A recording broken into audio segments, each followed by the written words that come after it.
pagdating sa mga ganyan. Pag ayoko. But, it's okay. Huwag niyo pansinin pagka may mga nagagawa. Imagine. Stupid. Char. Imaginein mo. Hi, Alex! Nakakasama ko po sila. Totoo pong bakla sila.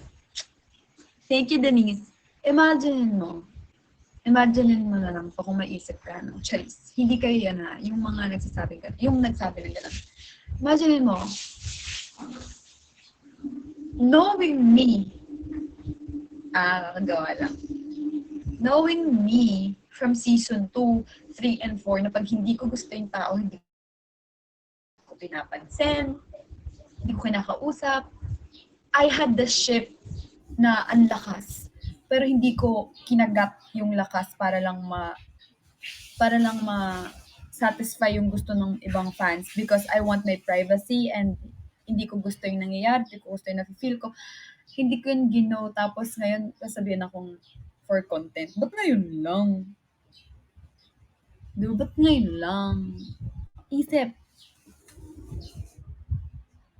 Tsaka, hindi ako pang content lang. Tsaka hindi lang dun pang content yung jowa ko. Kami ni Rosal yung pang content. Hindi. Gagawa ko ng content sa ibang tao ng sweet or parang magjowa. Content yung, yung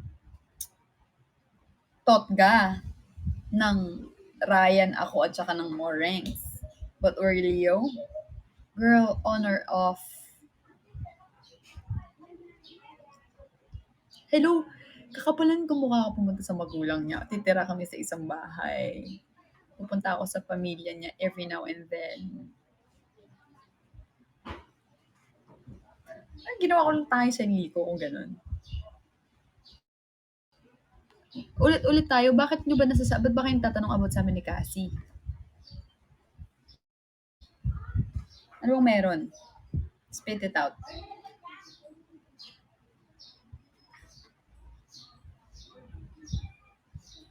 Hi, Jack, Colin ko, Timo.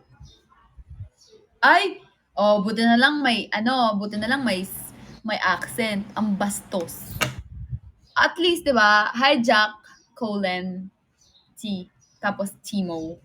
Buti na lang may accent. Bastos kaysa kang nabastos, sir. Thank you, Bina. Ang sabi, papansin, may mga papansin pa din. Pwede ba, utang na loob? Nananahimik ang buhay ko. Wala kaming pakialam sa mga kaemihan niyo sa buhay. Parang hindi naman to enough. Wait lang tatanggalin ko lang yung tubig. Wait lang po.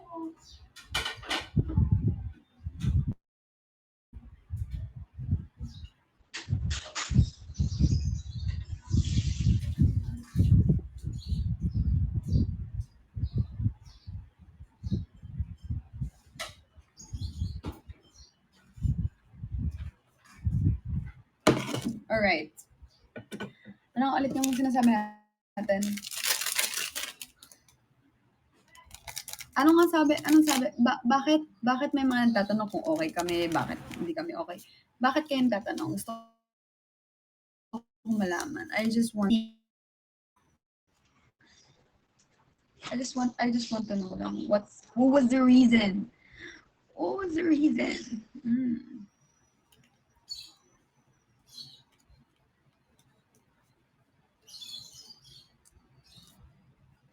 Gusto kong malaman yung reason.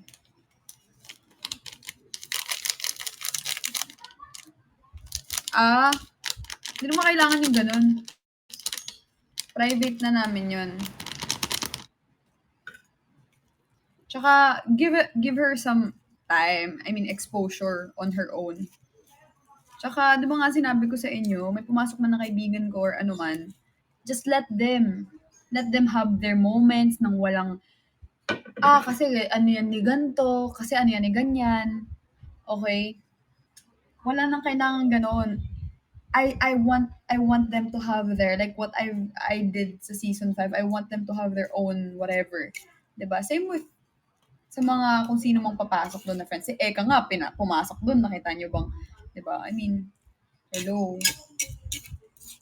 So, bigyan niyo siya ng space, hayaan niyo siyang makabuo ng sarili niyang fandom, yung hindi ward from yung pupunta sa niya. Kasi to be honest, on my end, kapag ka-fans lang ni ganito yung pupunta sa akin, ako bilang si Ward, hindi ko kaya yung ginagawang ibang tao na pupunta sila sa ganito para lang magkaroon sila ng viewers from other content creators fans.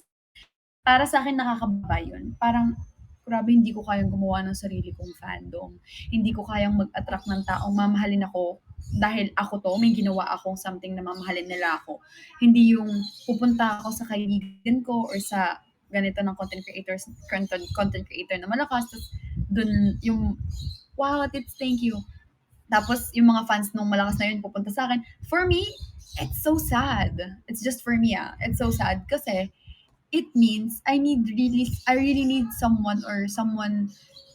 I mean, kaya naman talaga kami nasa Daos of Collab yun, para um, magtulungan, mag-collab and stuff. Pero sometimes, I mean not sometimes, kailangan namin doon, kasi lahat kami, like lahat sila, nandun sa isang lugar, pare-pares sila ng ginagawa, or kahit hindi sila pare-pares ng ginagawa, kasi nung pumasok ako, hindi naman ako content creator, no? Pero, when you're there, kailangan mong mag-stand out. Kasi, it's a competition, pero wala siyang first, second, third na winners and stuff, yung parang PBB na may mga ganun, wala. So, every day, you need to stand out. So, if nakikishare ka lang sa fans, hindi mo, hi, Angel, hindi ka nagagawa ng sarili mo na mamahalin ka ng tao outside, wow, thank you, Tits, outside your circle. Ibig sabihin, hindi ka effective. Ibig sabihin, hindi ka effective. Or, okay lang naman, pero if mostly nang nanonood sa'yo ay galing sa fans ng iba, most of the time, dahil lang sa, uy, punta kayo sa ano ko, parang, ano mo yun, it's so sad. Just for me, So, good thing na na nung nasa mansion ako, gumagawa talaga ako ng bagay. Like yung Boy We Do Better, like yung mga sinasayawan ko, kino-content ko and stuff. Tapos lagi ako sa Instagram, sa TikTok, sa Facebook, ano yun, sa lahat. So, kailangan ng something na mag-stand out kami ng pinaghirapan namin. Yun yung lagi kong sinasabi sa inyo na kung nakaya ko or nakaya ng ibang creators na naging okay sila, kaya din ng iba yon. So, mahirap din kasi yung may laban na hindi fair. Alam mo yun? Tsaka, especially Cassie I want to give her something for herself na hindi lang sasabihin, kasi ano yan eh. Parang, yung iba nga hindi alam na magkakilala kami. 'Di ba? Let's surprise people. Parang ganon. Tsaka kaya niya yun. Malaki tiwala ko dun. Malaki tiwala ko dun. Pero, yung mga ginagawa niya sa mansyon, Titski, thank you so much! Yung mga ginagawa niya sa mansyon, out ako dun. I mean, whatever she does, it's her own feelings, it's her own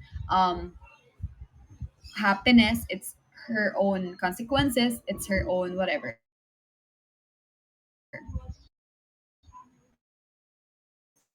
Huwag niyo i-question if ever na hindi kami naggaganto and stuff. Bakit yung amin ni Eka, hindi kami kina-question or stuff, di ba? Diyan siya. Nakita niyo na ba yung episode about sa Uncomfortable ba? Sounds family.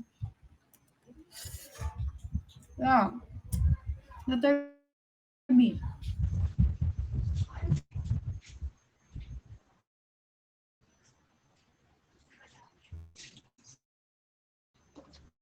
Kain tayo. Tsaka, tsaka, tao. Isa lang bagay ay expose every ano